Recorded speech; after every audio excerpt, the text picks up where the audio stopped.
Good afternoon, everyone. Good afternoon, ma'am. I am Aizelria Alvarezin, and now I will be discussing about the scabies disease. So, in understanding the scabies disease, ano nga ba yung scabies disease? Scabies disease, it is a highly contagious skin infestation caused by a tiny mite. So, yung scabies daw is very contagious siya sa skin infestation. And yung nagkakause is the tiny mite, which is called the Sarcoptes scabiei. So, as you can see here in the picture, the tiny mite that called Sarcoptes scabiei looks like this one. So, pumapasok sila inside our skin, kaya it causes very intense na pangangati sa skin natin. And it can lead to rashes na din. And it also spread easily through close personal contact or sharing of clothing, beading of, or towels. So, ano nga ba yung mga risk factors ng scabies disease? So, one of the causes and risk factors is it causes by the Sarcoptes scabiei mite. So, yung pinakita ko kanina, the tiny mite. So, yun yung one of the reason talaga ng scabies disease. And we have here the close contact with an infected person. Of course, since nakalagay is very contagious yung scabies disease. Madali lang siyang mag-transfer sa skin ng ibang tao if ever na mag skin to skin contact kayo. Excuse me. And then, next is sharing personal items such as clothing, towels, and beading. So, if ever, example, yung taon na yon is meron pala siyang scabies, so possible na mahahawaan ka din. So, next is overcrowded living conditions and weakened immune systems. So, kapag mahina yung immune systems mo, is you're risky for scabies disease. Kapag, for example, sa mga elder adult or older adults na mahina na yung immune systems nila. So, they are one of the risk factors din. And then, malnourished. Kapag yung taong malnourished, hindi sila nakakuha ng proper nutrition, which is causing na maging mahina yung immune systems nila. And then, next is institutional settings such as sa nursing homes, sa dormitories, and prisons. Next, we have here the signs and symptoms of scabies disease.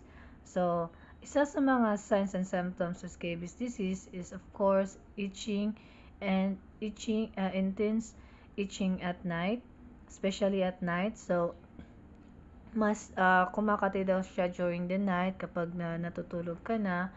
And then, pimple-like rash or tiny blisters. So, it looks like this, parang sa soles of the feet ng infant or sa mga toddlers, ganyan siya. And then, this one. And then, also thin, wavy viral lines, grayish or skin-colored. This one. Wavy viral line, this one. Para siyang line. Para siyang naglilinya kasi nga, yan yung tiny mite na pumapasok sa skin natin. So, nangingitlog sila dyan, kaya mas nagiging intense yung pangangati or itching ng isang tao with the scabies disease. And then, sores or scabs from scratching, of course, since it is very itching. And then, we have here the common areas affected between the fingers, wrist, elbow, armpits, and waist, buttocks, genital area. And then sa infant naman is mas affected sa ulo nila, sa neck, sa palms, and sa soles of their feet.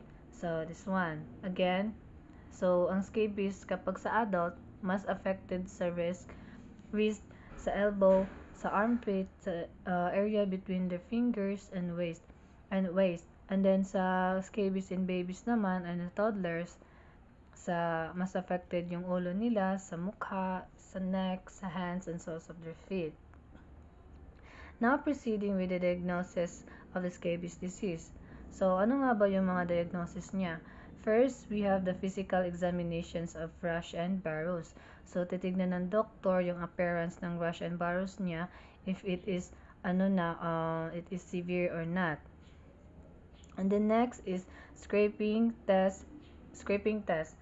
The scraping test looks like this one. Ito. Kukuha yung doctor ng skin dyan sa, mag-scrape yung doctor dyan sa skin ng patient who affected site ng scabies dyan, and which is i-microscope nila yan, and ang makikita dyan is it's either the mites or egg ng mites. So, ma-diagnose nila kung ano yung nasa loob ng skin ng patient. So,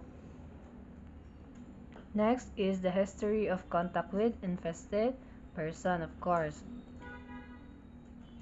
The next one, we have here the treatment management or the management.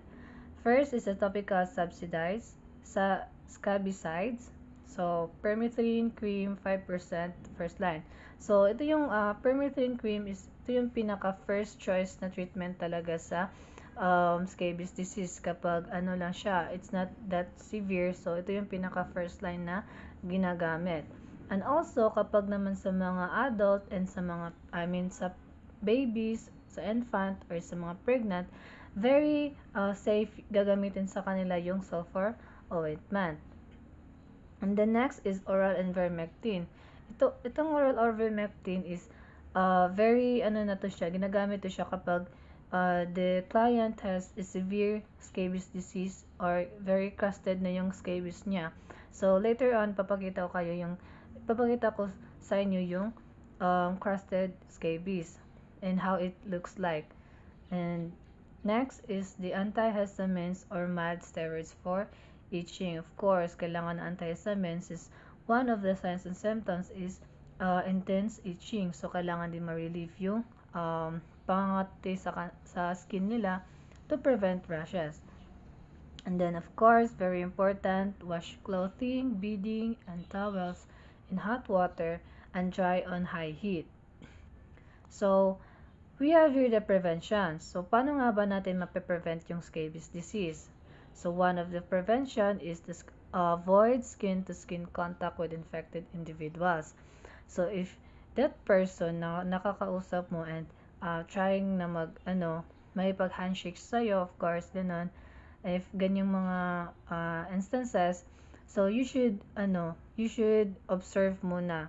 Observe their hands if there is any rashes, there is any blisters, para to see and maiwasan mo din makipag-shake hands sa tao na yon.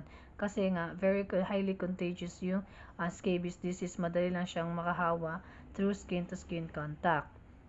And the next one is do not share personal items, of course, such as towel, clothes, and bedding. Because we don't know na meron palang scabies disease yung pinahiram mo ng mga gamit mo. And then, most especially para ma-prevent talaga yung scabies disease is kailangan na ma-maintain yung proper hygiene. And then, wash and disinfect linens and clothes regularly.